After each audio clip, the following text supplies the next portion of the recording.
Boss, I've been meaning to tell you something. Our old friend Zero hasn't been seen in public since you left the States. That was over 10 years ago now. You suspected he was responsible for the accident at your base in the Caribbean. But at that point, Zero was already bedridden. So it never felt right to me that Zero gave the order. Now that I've seen the man Emmerich was working for, I'm sure he didn't. I know that man. He was our old friend's XO. A man without a face. Not one you want to look at anyway. Skullface. He's the one who destroyed your base 9 years ago. The unit he commands, XOF, was Cypher's strike force, but he's since split from Zero and used XOF to usurp control over Cypher itself. In other words, the Cypher we're hunting isn't Zero. Beyond Zero is a void that's even darker. Skullface.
Commencing platform construction.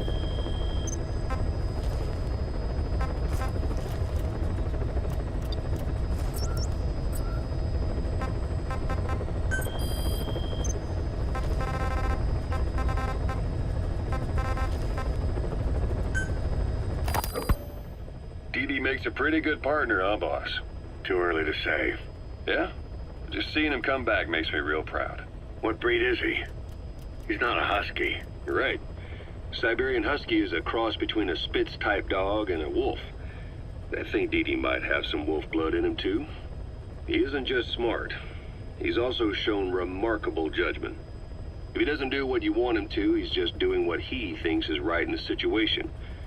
And he's steady under fire. Remember, he's no lapdog. But learn his strengths, and you'll understand each other soon enough. You'll make one hell of a team. Ocelot. Why'd you take it upon yourself to train him? Why? Yeah. When's the last time you heard a wildcat raising a dog? I have an eye for him. I knew at first glance he'd make the right partner for you. Huh. And I figured it was about time he got out into the world. So you passed him off on me? There, you see? I knew you liked him. I don't know about that yet. I still think he's trying to figure me out, too. I'll spend some more time with him. You'll see how helpful he can be. What about you? I prefer to work alone.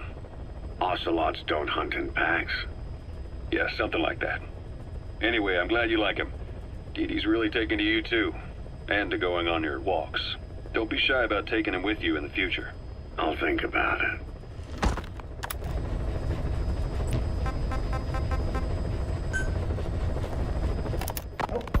It wasn't just Cypher. Back in the Caribbean, every eye in the world was turned on us. A private army, just a bunch of guys with guns, in possession of a nuke? Why wouldn't they be uncomfortable?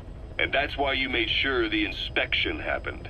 Well, I thought our best move was to prove to the UN through the IAEA that we had no nuke. Of course, I was against us having it in the first place, but that was Snake's decision. The boss wasn't responsible. Well, don't get me wrong, I still believed in Snake.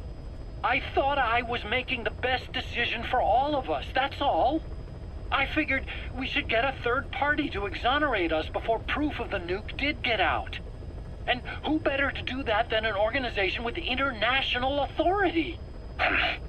So the truth is, you took it upon yourself to agree to an inspection arranged by the UN. Only the inspection was a ruse, and Cypher's strike force, XOF, showed up instead. I had no idea that would happen. Enough bullshit! Oh, sure, like I could have known. You know, I was just trying to prove our innocence to the world. What's wrong with that? We're not interested in the excuses you thought up. The truth is objective. Just see it from my point of view. You led XOF to the control tower. They seized it, giving them complete control over the base. Moments later, they detonated C4 on the strut legs. Caution. Anyone who'd managed to survive was hunted down by the assault force and their choppers. You can't believe I did that on purpose. That was the end of Mother Base. But it wasn't the end for you. How can you... Look, think about it. I lost something too. I built Zeke and it got buried underwater. I am a victim. That raises the big questions. Why were you the only one spared? You got away without a scratch. Why did Strangelove leave the base on the eve of the inspection? You two were close. Strangelove? And how did you manage to build something that surpasses Zeke in every way? Because you did everything they told you. You're the only one who didn't lose a thing. That is the truth. I was taken away against my will. Skullface forced me to do his research these past 9 years. He used me. I lost 9 years. 9 years. We all lost 9 years. It wasn't just you. I suppose blaming me makes you feel better, does it? But who's gonna give me back all the time I lost? You're not getting anything back. You're not a victim here, Emmerich. You're the perpetrator. I didn't know anything. Nobody can back that up. Yeah, all the evidence is at the bottom of the ocean. You know the hardest man to break? The type who's fooling himself. That takes time. It's easier to live a convenient lie than a painful truth. Is that the piece you've chosen, Doc? I'm not lying. Of course. Just let me check one or two things. On that day, you were in the control tower with them. Lucky you. That's how you got out unscathed. And you escaped on one of their choppers. Only you, right before the base went under. They had me blindfolded the whole time. I've never been so scared. The whole flight, I thought they'd kill me. But thinking of you kept me going. My comrades, all the way. And? There was a plane journey, then we traveled by road. When they finally took off the blindfold, I was in kind of a warehouse, on the floor. Afghanistan, it was that research lab. I couldn't believe they'd taken me halfway around the world. And soon enough, he came. Skullface. He's the one who's really behind that Mother Base attack. He forced me into that research. What kind of research? He told me to build a bipedal walking tank for the Soviet Union. Like Peace Walker. A system that could fire an ICBM-class nuclear weapon. That's how the Sahelanthropus project got started. Sahelanthropus. Those AI weapons I'd made in Costa Rica were like toys by comparison. A whole world apart from reptilian four-legged crawling and that ridiculous hunched-over bipedal waddling. My design evolved to the dawn of mankind. Sahelanthropus, the first steps towards humanity. An upright bipedal weapon system. Originally, Sahelanthropus was going to be a manned weapons platform. I designed a cockpit in its head, and I planned to fill it with water as a buffering agent. Like how Paz modified Zeke for human control. Don't compare me to some amateur. I designed it for human control from the beginning. The problem was miniaturizing the posture control AI. You remember the reptile pod? The AI that controlled your unmanned weapons. Attaching it externally makes it vulnerable, so this time I wanted it beneath the armor. Meaning I had to make the AI smaller. I got it down to less than a tenth the size without any loss in computation speed. But it was still too big for the cockpit. There wasn't enough room for the pilot. If I made the head bigger, its body would have to be bigger to support it. Too big to be practical. In the end, human piloting was taken off the table. I tested a remote control system too, but there was the time lag and I wasn't satisfied with its precision either. Plus, it would be useless if the enemy jammed it. So next, I went back to trying an AI-only system. To do that, I had the AI pods recovered from Nicaragua. This was a hybrid AI, a combination of Peace Walker's reptile and mammal pods. The only AIs that had ever successfully operated an unmanned nuclear weapon system. Really? You'd need some help to get that working. Expert help. Did you work with someone? I worked alone. You did that yourself? That's the thing. The AI didn't pan out in the end either. But I did finally get Sahelanthropus walking by folding over its upper body to lower its center of gravity. The first upright bipedal locomotive weapon system in the history of mankind. I guess technically it falls into the anthropoid ape category. I don't see the benefit of having it stand taller. On terrain with significant differences in elevation like Afghanistan, you need a body that's vertically adaptable. That also lets it attack from long range while using mountain ridges for cover. So, making it walk upright was the most important factor in giving it superior height capability. As the name suggests, that was the whole point of Sahelanthropus.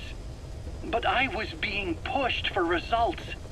Having the AI mounted externally would have been the fastest way to get it working. I just needed more data so it could maintain its balance. But Skullface refused to wait. He dismissed the idea of AI control and took Sahelanthropus away from me before I could finish it. But it was walking when it came after you. That's just it. I don't understand how Skullface got it to move upright, without a pilot or an AI. And walking at that speed, too. It's beyond anything I could have imagined.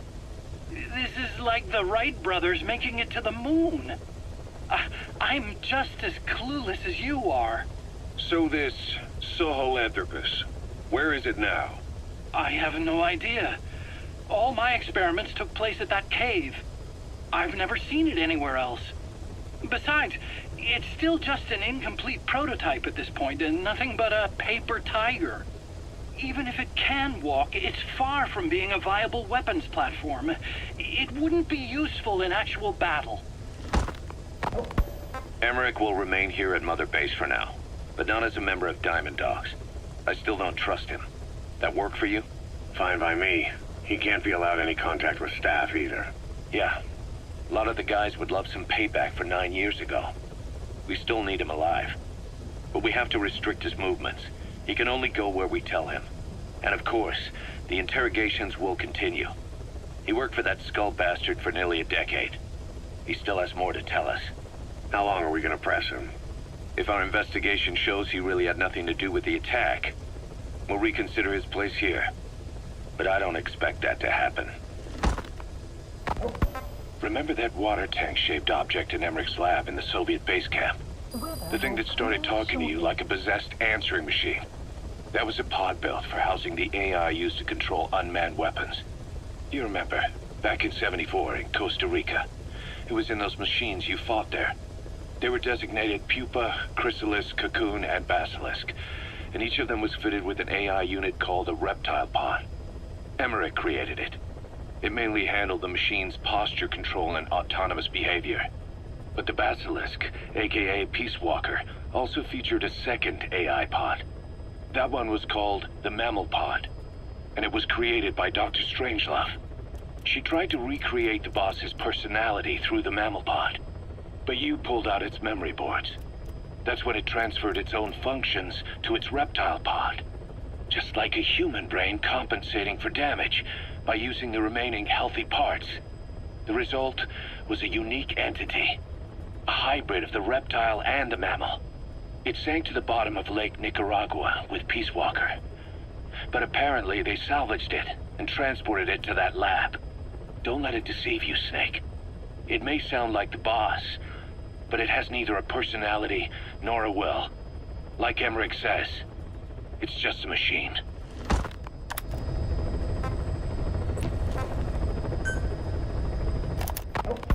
Ever since the attack on your unit 9 years ago, the name Big Boss has become known the world over.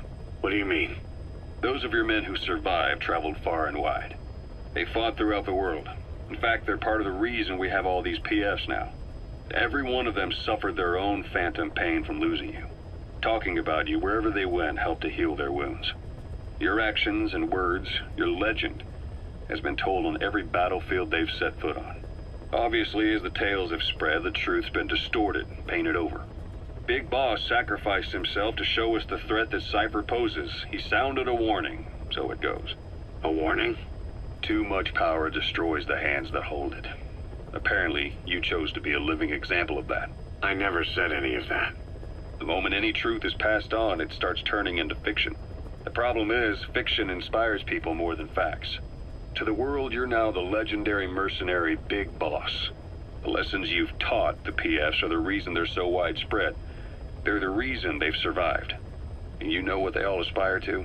To one day go nuclear, just like you did, and stand up to Cypher. Of all the stupid things you could do. They'll never understand what you really wanted. Heroes are misunderstood. It takes a man of the same caliber to understand what drives them. Bottom line is, these guys want to be like their hero, Big Boss. And deep down, they all have their eyes on nuclear weapons. They say that a nuke is the only means of standing against Cypher.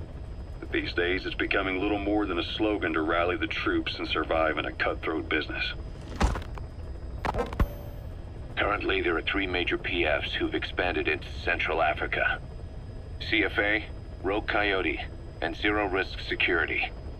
HEC's investigations have shown there's almost no overlap between their areas of operation. It's not so much a turf war, more like they have a gentleman's agreement. If you do cross paths with them, you probably won't have to face more than one at a time. Still, don't expect a walk in the park.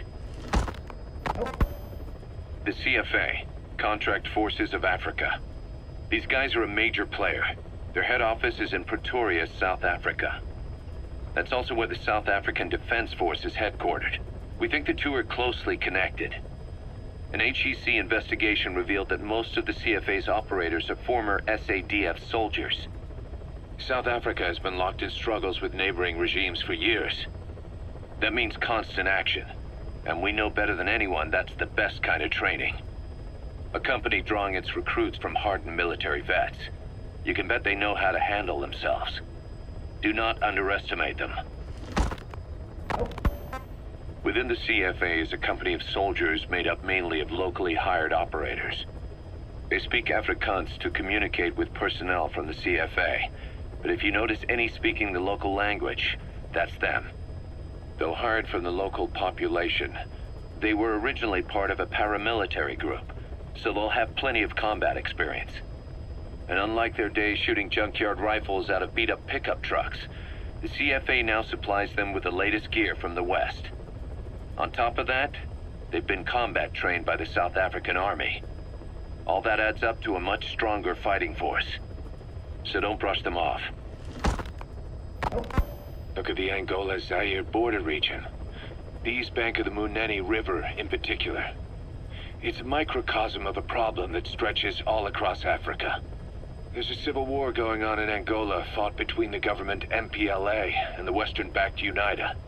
Zaire is still a dictatorship under President Mobutu, but numerous uprisings have broken out in its remote regions. With all the trouble elsewhere keeping their hands full, neither government has control over their side of the border. They depend on militias and PFs, as do the rebels. Government forces, guerrillas, militants, groups of all shapes and sizes hawk whatever resources they can to hire PFs. Conflict brings PFs. PFs expand the war zone, and more conflicts erupt in a continuous chain reaction. Sounds like our kind of work. Mother Base could grow by leaps and bounds. Please select a mission.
is Angola's Mfinda oil field, upstream from the landing point. A spill has covered the whole area and crude. A pipeline that crosses the Muneni River failed, and now the shore's a mess. Not to mention the villages downstream have no drinking water.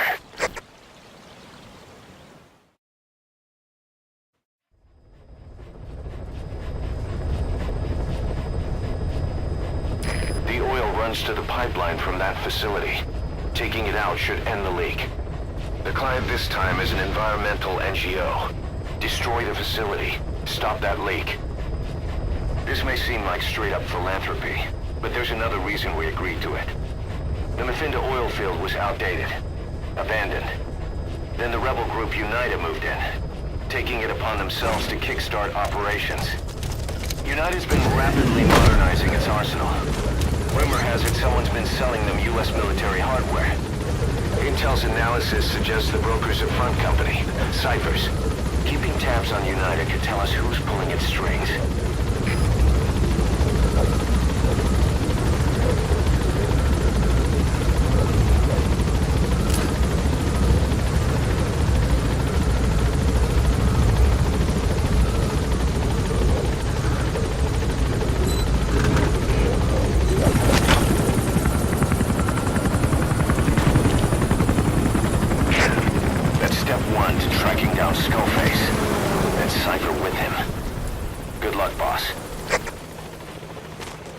First, make your way to the oil facility.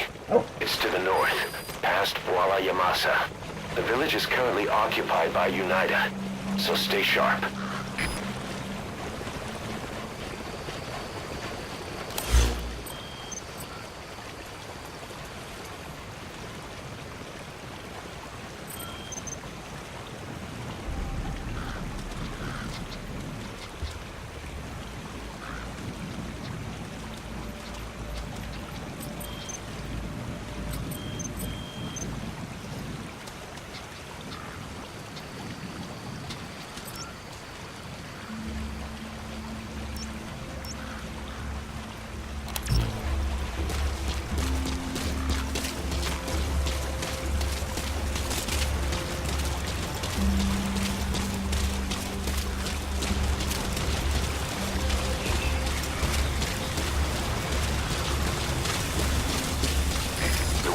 We started has taken a pretty crooked course these past 9 years.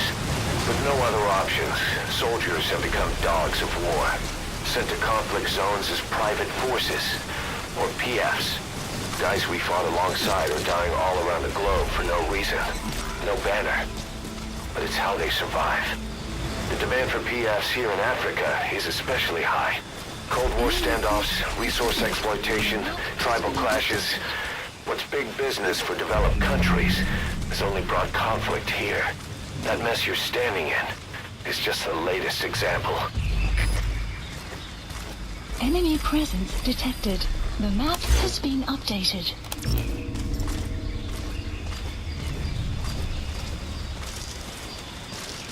Destroy the oil facility and stop the flow of oil. Head north through the village, and you'll find the facility further on.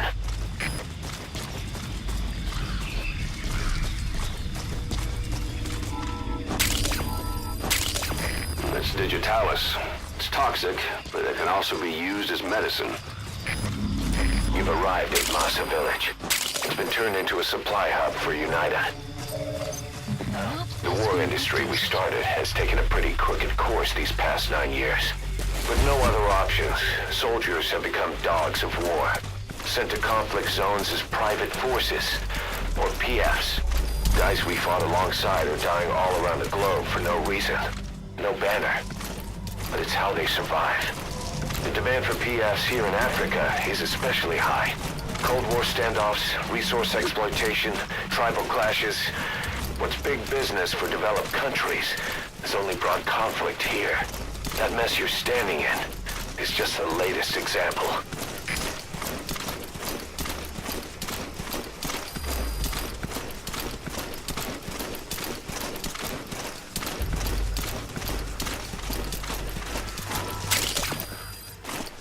That's African peach. The shape of its petals gives it the nickname the pincushion. It's used in local traditional medicine as a pain reliever and tranquilizer. Analysis complete. Child soldiers. Children there are abducted and trained to be soldiers. They're only taught to fight. Then one day they grow up and teach the next generation the same way. With a gun in his hands, a kid is as dangerous as any adult. Only they don't know a thing about right and wrong.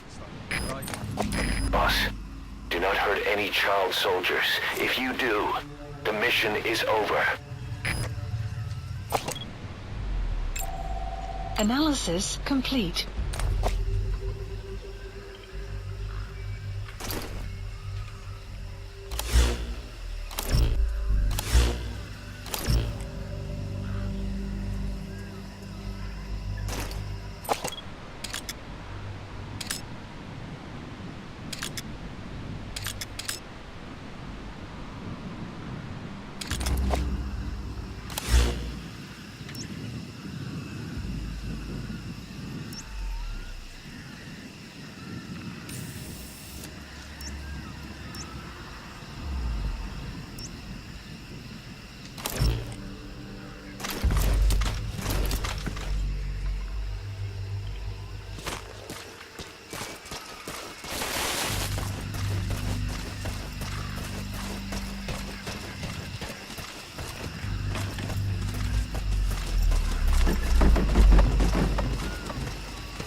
Plant expansion complete.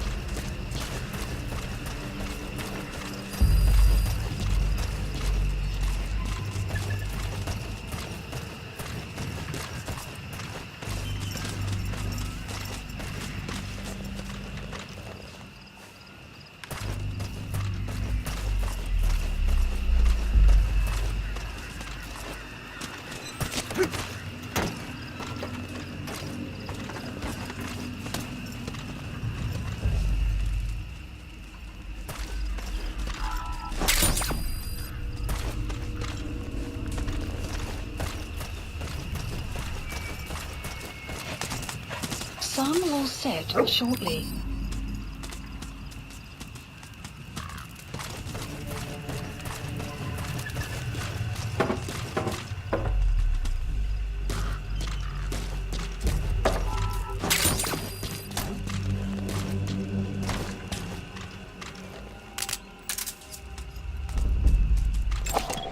Analysis complete.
A portable toilet. If you're gonna hide inside, watch the enemy doesn't decide to use it. Same goes for hiding downed enemies in it.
Past the village.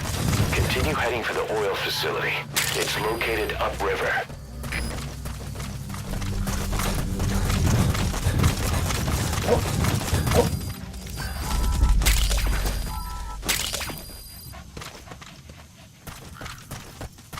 Boss, destroy the oil facility and stop the flow of oil.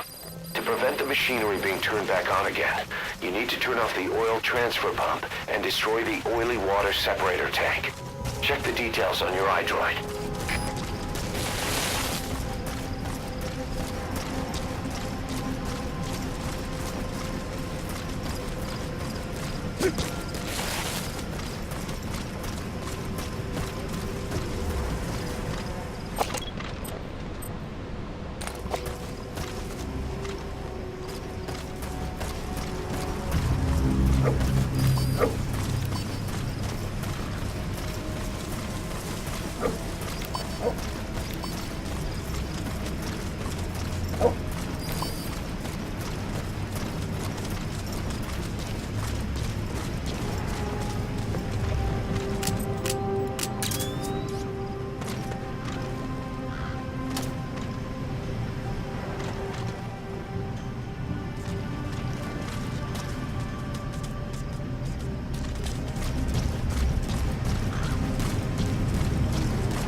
Caution, rain approaching.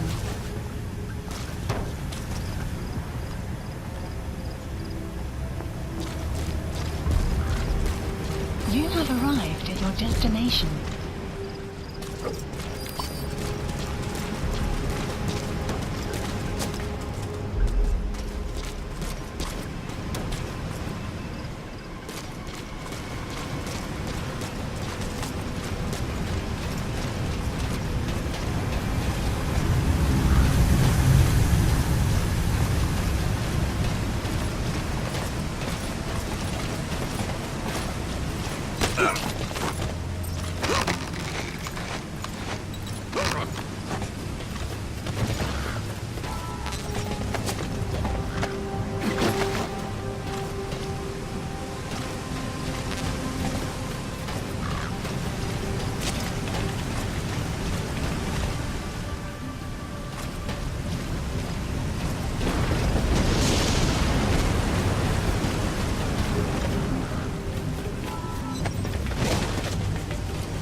transfer pump control room.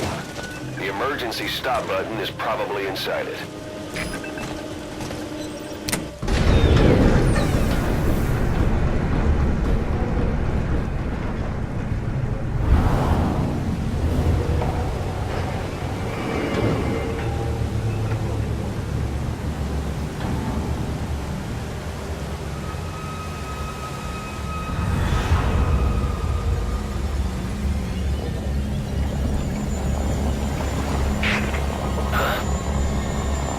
Bodies?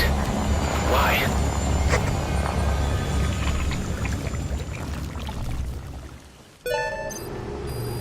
Oil transfer pump shutoff confirmed. Arrived at Next, the base. destroy the oily water separator tank. That'll ensure they can never use the facility again.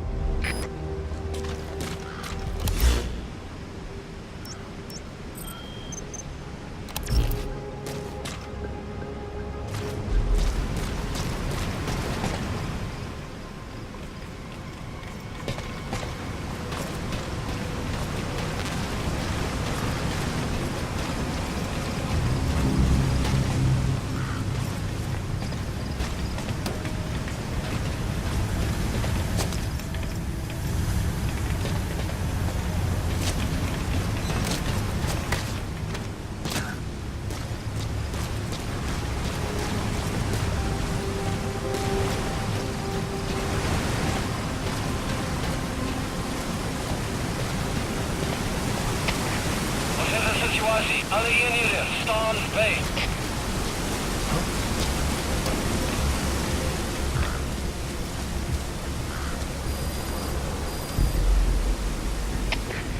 Episod Zulu 4. Contact wenser.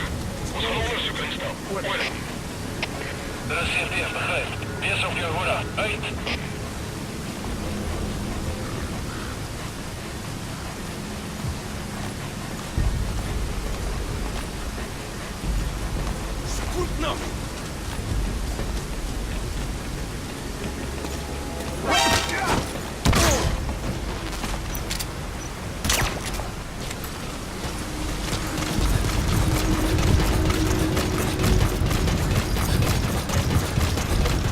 You have arrived at your destination.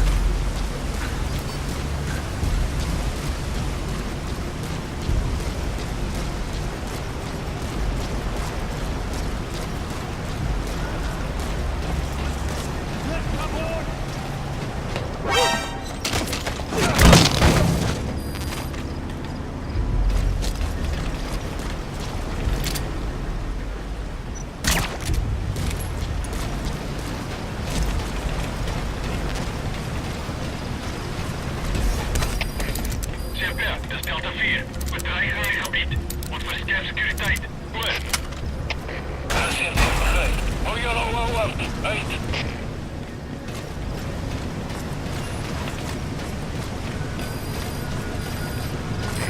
Destroy that separator tank. You'll need to use explosives. Got any C4?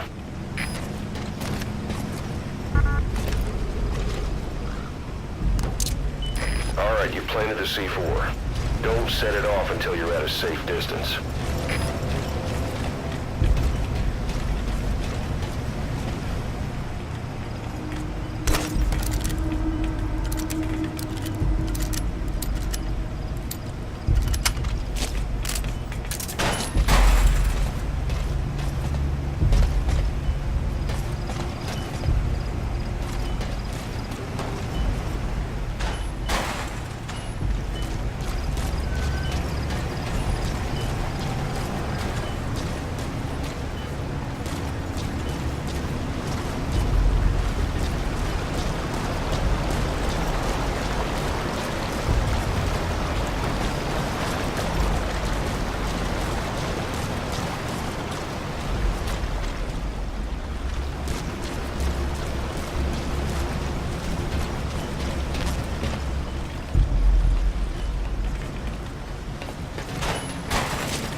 Good. You're away from the C4.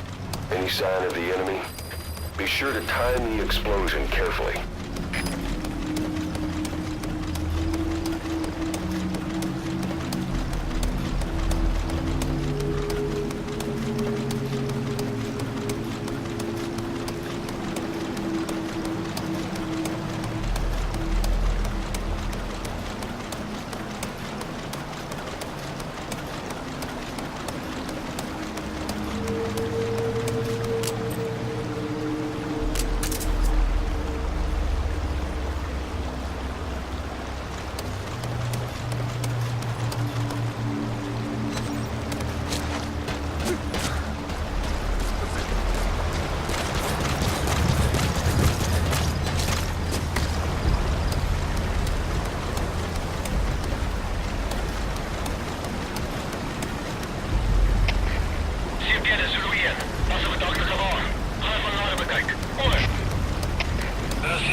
Separator tank. Objectives complete.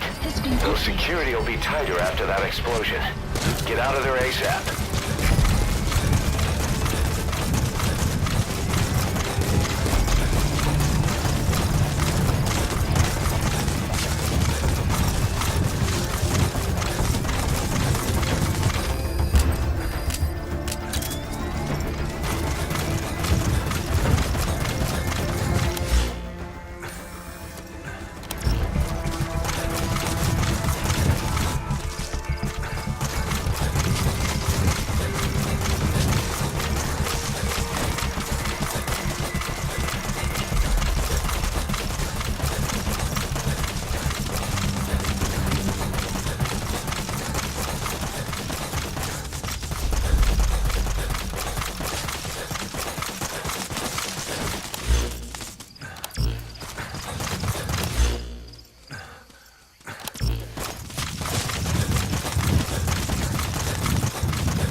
Exfiltrated. That's it. You've made it out of the hot zone.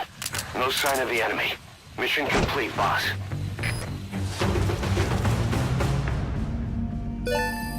Extraction arrived at Mother Base. Development project has been added.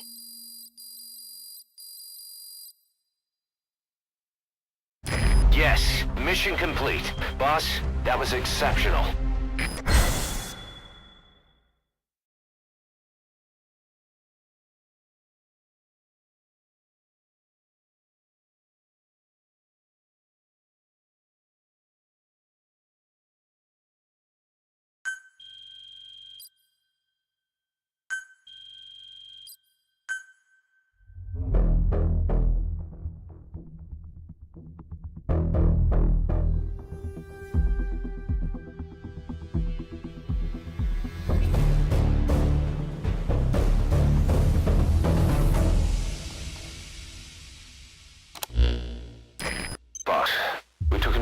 Sainer, the owner of the oil field. They were behind what happened. They hired the PF, not UNITA. They restarted the facility all the while pretending they were the victims. One other thing. Sainer's Johannesburg head office is just a room in a multi-tenant building. Company's essentially non-existent. 3 years ago, that investment fund stepped in and started gutting it through a series of mergers and sell-offs. And get this, the fund itself no longer exists either. It's a shell corporation, meaning someone is just using Sainer's name from the shadows. But what about those strange corpses? Just What the hell were they doing over there?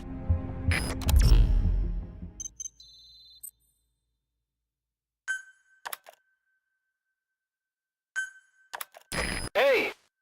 Snake! I've customized a walker gear just for you. It features a silent running system, great for infiltration missions, and you can also summon it to your location. I've taken the liberty of calling it the D-Walker. It's armed with a suppressed tranquilizer gun. If you want to add other weaponry or upgrade the chassis, give the order from your iDroid.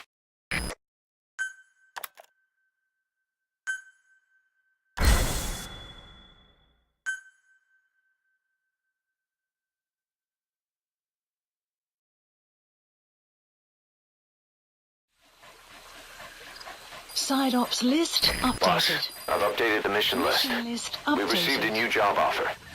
It doesn't seem connected to Cypher or Skullface at all. But if it goes well, we may get an Afrikaans interpreter. The details are on your iDroid.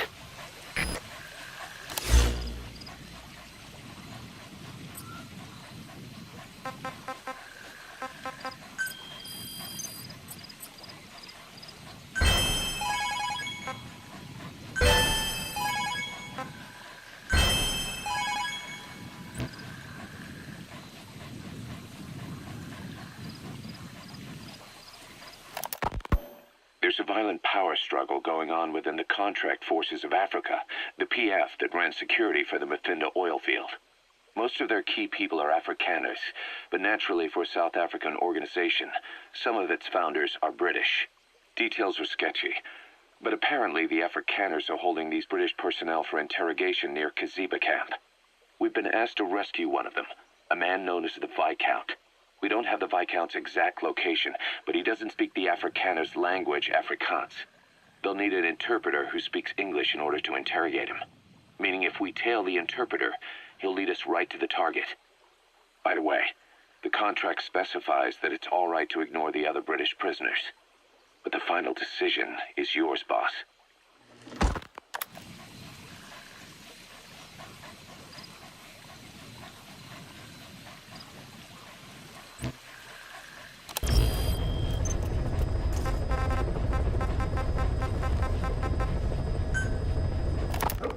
You called that thing Sahelanthropus.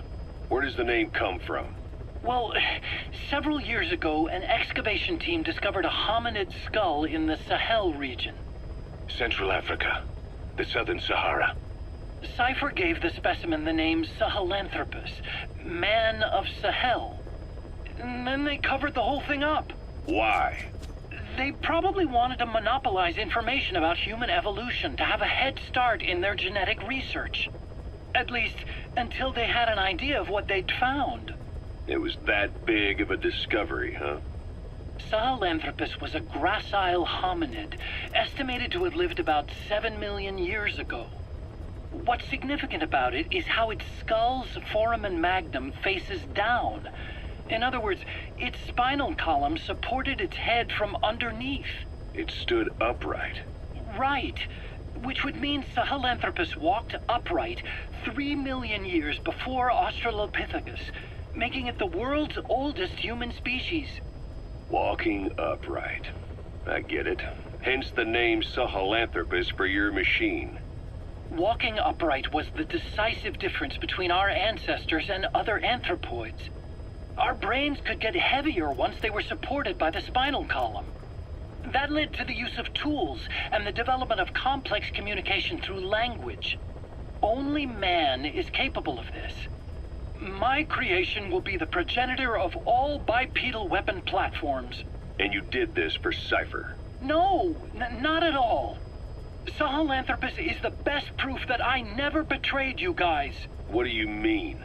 The reconstructed Sahelanthropus skull looked exactly like the skull we used as our logo 9 years ago in the Caribbean. An army without a nation. Outside the world order. Caution. The design was based on approaching. Pangea, the supercontinent that existed 250 million years ago, right? Yeah. When the world was a single landmass. That concept's at the source of our strength. I felt the same way about Sahelanthropus. Sure, I was forced to build it under their orders, but I always wanted to put its technology back in our hands someday. That's the reason I incorporated the old insignia into Sahelanthropus's name. Don't you see? That's how much I was thinking about you guys. Oh, I see, all right. I see someone desperate to cover his ass.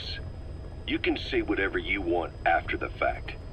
But that skull also symbolizes somebody else. Skullface. Snake, you finally came.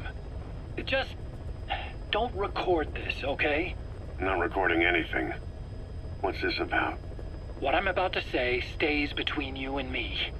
It's about the weapon to surpass Metal Gear. Do you know a researcher by the name of Clark? He works in the biotech industry, real advanced stuff. His area is bioengineering, but lately he's also gotten into genetic research. Never heard of him. Well then, what do you know about cloning? I think I've heard enough. Hold on, this is important. Cloning lets you create a genetic copy of an organism. You take the nucleus of one of its cells, and you swap it with the nucleus of an unfertilized egg from another member of the same species. They started out working with plants, but since then they've had success with other organisms, including mammals. It's a hot area for a lot of places right now. Corporations, universities, research groups. There's no shortage of scientists out to get famous and patent their work, with morality taking a back seat. Isn't that a little outside your field? It's got nothing to do with my research. But I thought it might be of interest to you. Cloning, and Dr. Clark, I mean. Go on. Now, this is really highly classified stuff. But I've heard that an American biotech company has successfully cloned a human being. What's more, it happened over 10 years ago. And the researcher behind it was Dr. Clark. You've really never heard of him? I don't meet many doctors. This Dr. Clark is a complete ghost, even to others in his field. His age, where he comes from, that might not be his real name. And I can't even say for sure he's a he. Clark's employer, ATGC, its company motto is embracing your hopes, preserving talent. What does this have to do with me? Cypher. Dr. Clark works for ATGC, and they have connections to DARPA. Cypher couldn't function without the communications network DARPA's built. Meaning, Cypher has to be a part of the Pentagon, or at least the two are joined at the hip. DARPA is a driving force behind human cloning. It's a pretty high priority project for them. And this Dr. Clark, some say he's a pivotal player in Cypher. But that's not all. Every cell nucleus in an organism contains the genetic information for that organism. Think of it as a blueprint for life. Clark appears to be working on how to decode this information and rearrange it at will. If you could do that, it would mean being able to custom design human beings for specific purposes. Can you believe that? Suppose for a moment that this is all fact. A man of your talents, if your genetic information died with you, that would be a terrible loss for mankind. But what if mankind could preserve you for future generations by cloning you? All right, enough. I get the idea. Look, I know it's inductive reasoning, but this weapon to surpass Metal Gear they're developing in Africa, I believe it's something that uses this new technology. Speaking as a fellow scientist, it chills me to the bone. That's rich coming from you. If genes serve as our blueprint, then I wonder if they include an impulse that drives us to tweak the design. Can you imagine that? Genes, encoded with information that wants its children to decode it. Is life itself putting the direction of our next evolution in the hands of scientists? I guess it would take some real arrogance to believe that. And yet, it could be what Cypher's after. I think you're barking up the wrong tree. But that was an interesting story. It'd make a good movie. You have to believe me. Where'd you hear all this anyway? Where? I just overheard it in bits and pieces while I was forced to do that research for them. Right. Wait a minute. Look, I want to help you. I want to be of service here. I'm risking my life with this. Is that so? Maybe it's time we brought someone else into the conversation. No, not him. Not Ocelot. You can't do this.